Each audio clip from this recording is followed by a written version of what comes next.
आज हमारे साथ एक किसान नेता जी हैं, इनका नाम है नुक्ता प्रसाद और ये हमारी पास के रहने वाले हैं और इन्होंने कई बार भैड़ी सोसाइटी पर भी धरना दिया था और इन्हें आश्वासन ही आश्वासन मिल रहा है। किसानों की स्थिति यूपी में आप देख सकते हैं किस प्रकार है। भैड़ी फैक्ट्री ने पिछला 146 करोड़ रुपए बकाया है, वो अभी अदा नहीं किया है और वहाँ के सचिव, डीसीओ बरेली और तमाम नेता अधिकारी किसानों को आश्वासन दे रहे हैं, लेकिन किसानों का हित के लिए कोई कार्य नहीं कर रहा है। नेताजी, सबसे पहले अपना परिचय दीजिए। मैं नुक्ता प्रसाद गंगवार, निवासी कनमन, किसान। और ये किसान है जो आप ये बताइए, भैड़ी फैक्ट्री ने 140 करोड़ रुपए पिछली बकाया अभी नहीं दिया है। आपने 3 बार लगातार धरना दिया था, उस पर क्या आश्वासन मिल रहा है किसानों के लिए? अभी तक किसानों के लिए जो भी धरना प्रदर्शन हम लोग कर रहे हैं, ज्ञापन दे रहे हैं, एसडीएम के भी दे रहे हैं और उनसे लिखित में भी कहा, मगर उन्होंने कहा कि हम 31 दिसंबर तक आपका पुराना भुगतान करेंगे, मगर हमारे लिए अभी कोई ऐसा नहीं लग रहा है कि जो 31 दिसंबर तक पुराना भुगतान कर दें। लेकिन किसानों की बहुत सारी समस्याएं होती हैं, जैसे शादी होती है, पढ़ाई खर्चा होता है। पिछला बकाया में कई ऐसे लोग हैं जिनके घर पर शादी थी, उनका पेमेंट नहीं मिला। सचिव साहब से जब बात की जाती है तो यही कह देते हैं कि जब पुराना पड़ेगा तब किसानों को दिया जाएगा। आखिरकार सरकार इस पर एक्शन क्यों नहीं ले रही? सरकार को एक्शन लेना चाहिए, मगर सरकार भी कहीं ना कहीं सरकार भी इन लोगों से मिलावट रहती है, जो कि हम लोगों को कोरा जहाँ भी हो रहा है, किसान का शोषण हो रहा है और किसान की कोई सुनने वाला तैयार नहीं है।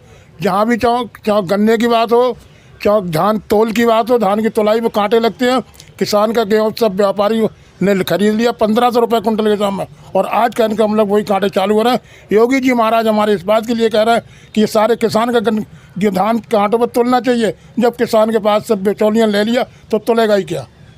अभी भैड़ी में एक पकड़ा गया था मंडी पर, एक कर्मचारी पकड़े गए थे जहां पर उन पर एंटी करप्शन की टीम ने पकड़ा था 10,000 रुपये लेते हुए। किसान का धान था, वहां पर उससे ये कहा गया कि आपका धान तुल जाएगा और 10,000 रुपये दीजिए।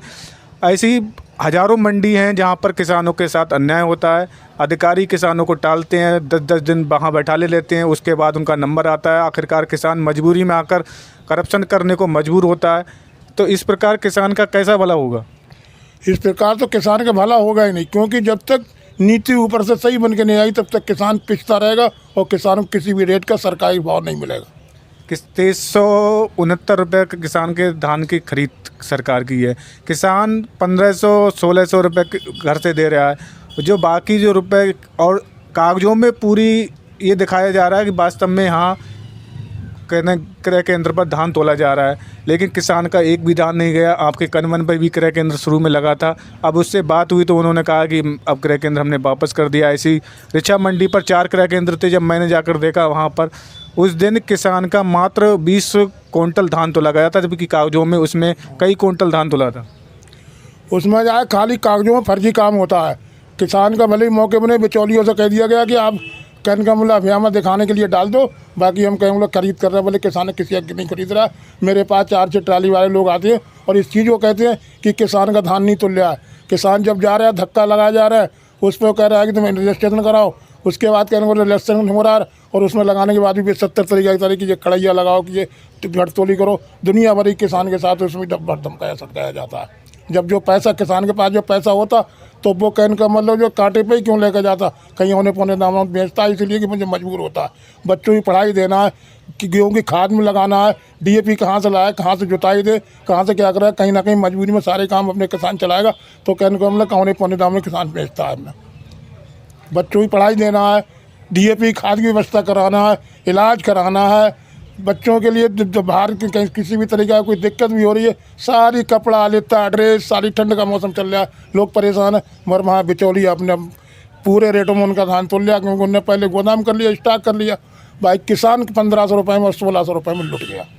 किसान के जो धान तोला जाता है उसके लिए एक निगरानी के लिए समिति बनाई गई कि समिति वास्तव में किसान के हित के लिए कार्य करती है, किसान के हित के लिए कार्य करती है, क्योंकि जो कोई भी व्यक्ति सरकारी लगाया जाता है वो अपना हिस्सा मांगता है। वास्तव में ये बात है ना।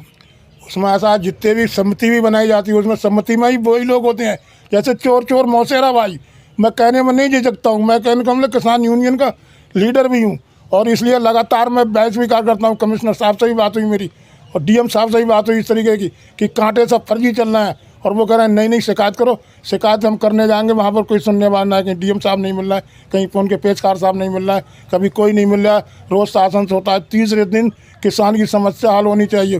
मैं तीसरे दिन के बजाय 8 दिन में किसान की समस्या हल नहीं होती है। तीसरे दिन थाना दिवस लगाए जाते हैं, तहसील दिवस लगाए जाते हैं, मगर किसी की समस्या हल होती हो तो हमें बताओ कितनी शिकायतें आती हैं। 70 शिकायतें आई, 70 में 3 का निरीक्षण हो गया, वो ही बाकी भी चले जाते हैं, उन्हें लौट का। और ये किसान नेता थे नुक्ता प्रसाद जी, इन्होंने बहुत अच्छे ढंग से बात बताई। किसानों का इस समय यूपी में बहुत बुरा हाल है।